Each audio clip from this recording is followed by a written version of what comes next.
Hello नमस्कार दोस्तों, हम आपके लिए लेकर आए हैं मेट्रो रेल की भर्ती का सुनहरा मौका। Madhya Pradesh metro rail corporate limited द्वारा विभिन्न पदों पर भर्तियां जारी की गई हैं, जिसके लिए उम्मीदवारों को अधिकतम 20,000 रूपए से लेकर 80,000 रूपए तक सैलरी दी जाएगी। आवेदन किस प्रकार करना है, किस प्रकार से आपका सिलेक्शन होगा, इसकी सभी जानकारी हम विस्तार रूप से जानने वाले हैं। दोस्तों, इस भर्ती में खास बात है एवं 10वीं पास, 12वीं पास और ग्रेजुएट के सभी उम्मीदवार आवेदन कर सकें। इसकी पूरी जानकारी शॉर्ट में जानना चाहते हैं, आप यहां पर गूगल पर आते ही सर्च कर सकते हैं सरकारी जॉब वैकेंसी ORG। यहाँ पर आपको ग्रेजुएशन के विकल्प पर क्लिक करते ही मेट्रो रेल की सारी जानकारी प्राप्त कर पाएंगे। यहाँ पर आप देख सकेंगे कि बैकलॉग पोस्ट पर आपकी भर्ती की जा रही है। पूर्व में वैकेंसी जारी की गई और बचे हुए पदों में उनके लिए आवेदन जारी किया गया है। प्रमुख 28 पदों पर ऑनलाइन आवेदन करना होगा। इस प्रकार से यहाँ पे आप सैलरी आवेदन की प्रक्रिया देख सकते हैं।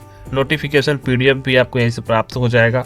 इस प्रकार हम जानते हैं कि प्रमुख पदों के नाम एवं कितनी वैकेंसियां जारी की गई हैं। पहला supervisor signalling telecom and rolling stock के पद पर भर्ती की जाएगी, जिसके लिए जनरल के लिए एक पद है, ST के लिए एक है। योग्यता होनी चाहिए 3 साल engineering diploma electrical electronics mechanical discipline मान्यता प्राप्त विश्वविद्यालय से मान्यता प्राप्त होनी चाहिए। एक्सपीरियंस की बात की जाए तो railway tracking telecom PhD rolling stock के संबंध में कार्य करने का अनुभव होना चाहिए। मेंटेनर दूसरा जो है मेंटेनर सिग्नलिंग एवं टेलीकॉम रोलिंग स्टॉक, 3 रिक्त पद में से एक जनरल के लिए, एक OBC के लिए, एक ST के लिए पद निकाले गए हैं। इसके लिए योग्यता मैट्रिकुलेशन मतलब 10वीं पास के साथ ही ITI NCVT SCVT से होनी चाहिए। Electrician electronics mechanical fitter refrigerator AC mechanic supervisor traction and E&M।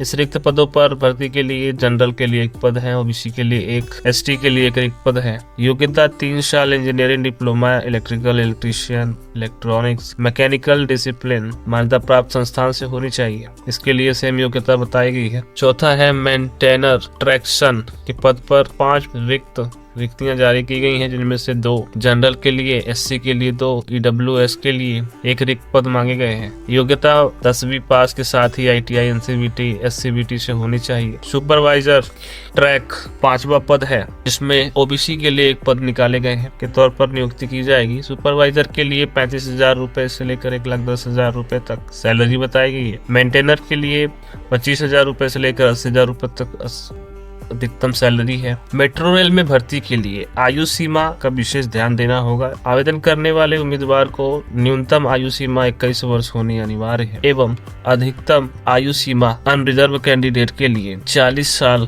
निर्धारित की गई, जिसमें से 3 साल आयु सीमा में छूट दी जाएगी कोविड-19 के अनुसार। एवं SC ST OBC कैटेगरी के उम्मीदवारों को अधिकतम आयु सीमा 48 वर्ष तक आवेदन कर सकेंगे। EWS कैटेगरी के कैंडिडेट को 48 साल तक के आवेदन कर सकते हैं। महिला के लिए अधिकतम आयु सीमा 53 वर्ष रखे गए हैं। और यहाँ पर आप सिलेक्शन प्रक्रिया देख सकते हैं कि एप्लीकेशन सबमिशन के बाद आपको शॉर्ट लिस्टेड किया जाएगा। इसके बाद ईमेल के माध्यम से आपको सूचना दी जाएगी और इंटरव्यू के लिए आपको आना होगा और इंटरव्यू में अपने सभी दस्तावेजों को लेकर आना होगा, जिससे वेरिफिकेशन आपके दस्तावेजों का किया जा सकेगा। मेडिकल एग्जामिनेशन कराया जाएगा। सभी जांच होने के बाद फाइनल आपको सिलेक्शन कर लिया जाएगा। काफी सरलता से आप आवेदन कर सकेंगे। 10 फरवरी 2025 से पहले आवेदन करना अनिवार्य होगा। ये रही प्रमुख जानकारी। यदि हमारे द्वारा दी गई जानकारी आपको बेहद पसंद आई है तो अपने करीबी दोस्त को जरूर शेयर करें। हम इसी प्रकार की लेटेस्ट वीडियो लगातार देखने के लिए हमारे YouTube चैनल को सब्सक्राइब करें।